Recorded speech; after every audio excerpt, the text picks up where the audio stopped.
Olá, eu sou Fabiano Vasconcelos, sou trader e gestor aqui nos Estados Unidos e eu gostaria de fazer esse vídeo para falar para vocês, será que nós vamos ter uma recuperação em V? Será que essa é uma recuperação em U ou em L? Será que essa é a maior crise de todos os tempos, da história mais longa? Ou será que poderia ser a crise mais rápida e mais curta da história dos Estados Unidos? Eu quero chamar a atenção para uma reportagem que saiu ontem na CNBC, onde falou sobre o indicador econômico das vendas no varejo. As vendas no varejo era esperada uma alta de 8% agora nesse último mês, e na verdade as vendas no varejo saltaram para 17%, mais do que o dobro da previsão, excluindo os registros de imóveis, né? Quando aconteceu isso, as ações porraram, fizeram máxima de novo, né, depois de toda a queda que a gente teve, e as vendas no varejo realmente quebraram a expectativa. E o que mais chama atenção é que, para vocês terem uma ideia, uma comparação com o ataque terrorista de 11 de setembro, né, lá em 2001, a gente teve uma recuperação de 6,7%, ou seja, essa retomada, ela superou as vendas lá do 11 de setembro em 6,7%, que foi quando a gente teve aí uma das maiores estagnações. Eu vou compartilhar minha tela aqui e mostrar para vocês o gráfico dessa recuperação.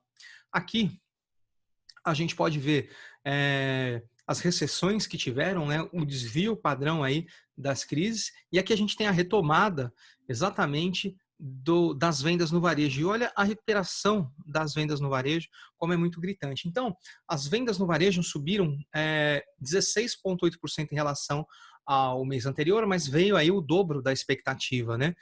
E eles tinham, era previsto uma queda anterior que foi revisada, inclusive, diga-se de passagem. Eu vou mostrar aqui logo abaixo, tem alguns gráficos que mostram setor a setor. Inclusive, foi quando o Trump, né, deu a notícia aí do grande feito, e aí imediatamente o mercado acaba realizando, né, quando tem esse acúmulo de euforia. Agora, o que chama atenção aqui, se vocês observarem, a gente pode olhar as vendas online, né? O que foi recorde de vendas foi a parte de auto parts e dealers, ou seja, autopeças para carro. Segundo a reportagem saiu, foi divulgado aqui na América que o fato dos carros não estarem em trânsito ou o pessoal não está utilizando muito, aproveitaram para fazer manutenção de seus veículos. As vendas online foram o que bateu realmente recorde, né? A parte de alimento e bebidas, restaurantes, etc., acabaram, a parte de alimentos e bebidas, né, restaurante está logo aqui, foi uma das grandes retomadas aí do varejo. A gente teve mercadorias gerais, bares e restaurantes, não foi assim uma retomada ainda tão grande. A gente tem aqui, ó, para vocês compararem, né, abril com um mês praticamente de maio, né? Então, vocês podem ver aí que foi um crescimento espetacular nesse segmento. Aí a gente teve os postos de gasolina, o consumo de saúde, produtos relacionados à área de saúde se manteve quase que estável, né? Então a gente não tem uma perspectiva tanto de crescimento, o rally desse segmento já foi. Agora dá uma olhada, né? O crescimento que a gente teve aí em roupas e vestuários subiu de 8 para 22. Apesar de estar muito baixo, olha o tamanho do upside que esse setor ainda pode colocar. Assim como mobílias e furniture homes, home builders, né, que ele saiu de 7 e foi para 10, então teve um acréscimo de 30%, e a parte de eletrônicos não teve tanto crescimento quanto na época da queda, né?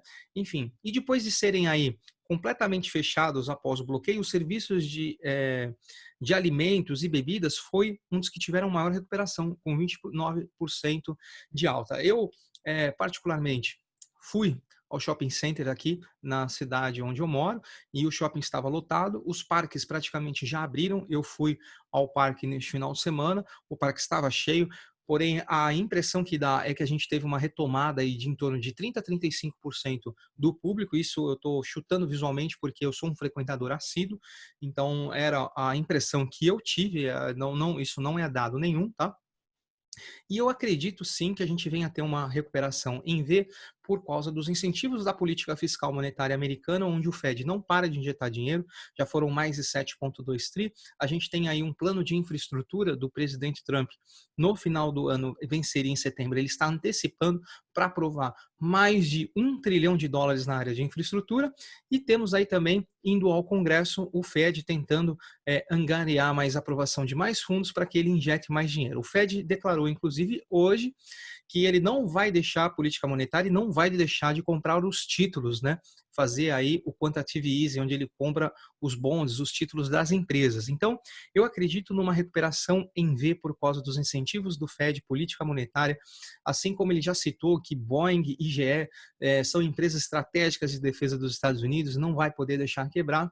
Então, o mercado ele antecipa expectativas e eventos futuros, o mercado ele sempre sai na frente.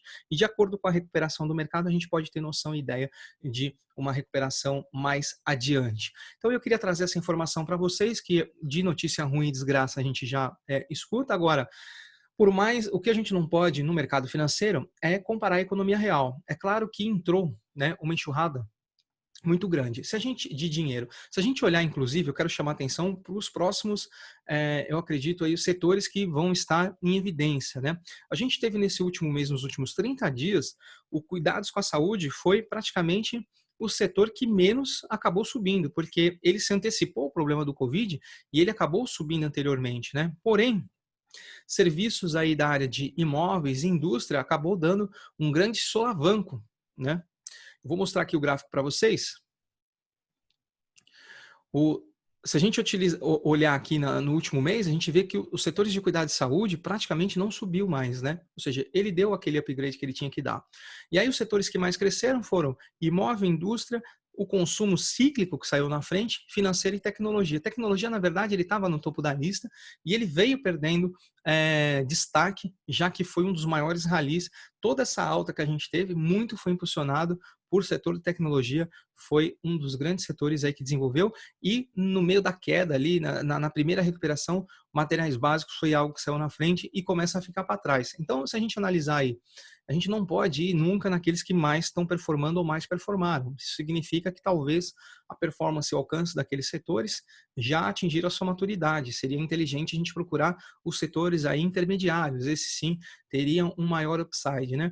E olha só, o consumo cíclico, com toda essa correção que a gente teve nessa semana, que acabou na semana anterior, que foi o que acabou caindo, consumo cíclico, tecnologia, foi um dos setores que menos caíram, né? Então, eu acredito que a gente venha a ter, sim, uma recuperação aí em V, uma recuperação muito forte. Se a gente olhar, eu vou abrir aqui, tanto a área de ETFs, da área de consumo cíclico, né?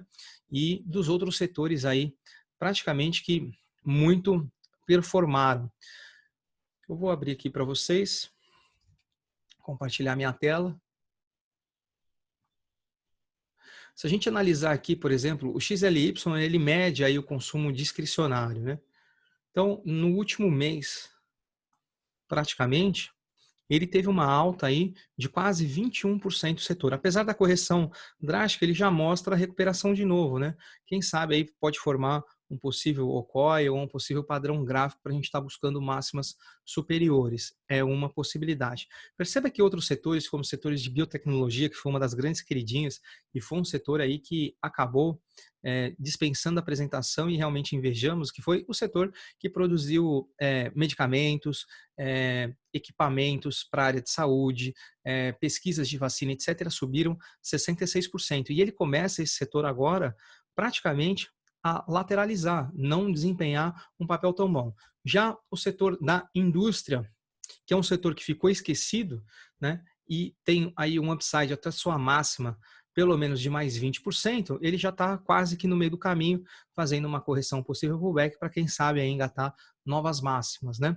O setor financeiro, que foi um setor que muito judiado e acabou ficando de lado, a gente percebe que o mês passado ele acabou fazendo aí 33% de máxima, coisa que o índice não fez, o S&P 500. Então, ele ficou à frente também. Então, eu acredito que o setor financeiro, consumo cíclico, ainda continuam sendo um dos grandes setores. Agora, esse setor que eu acho que está dentro da área de tecnologia, né, é o setor de semicondutores, a gente percebe que ele teve um crescimento de 65%, né?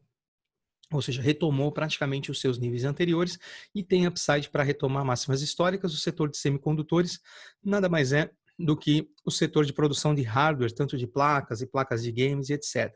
E um que eu acho que vale a pena aí a gente manter posição é o setor de home builder, né? Apesar dele ter feito o pullback assim como todos os setores fizeram, a recuperação dele foi muito forte, muitas pessoas estão se mudando das cidades, ele teve aí uma alta de 87%, e eu consegui pegar metade quase do movimento, né? Me reposicionei novamente, sigo comprado e espero aí, estimo que ele rompa as máximas históricas, né? A máxima histórica ali está em torno de 17, 18%.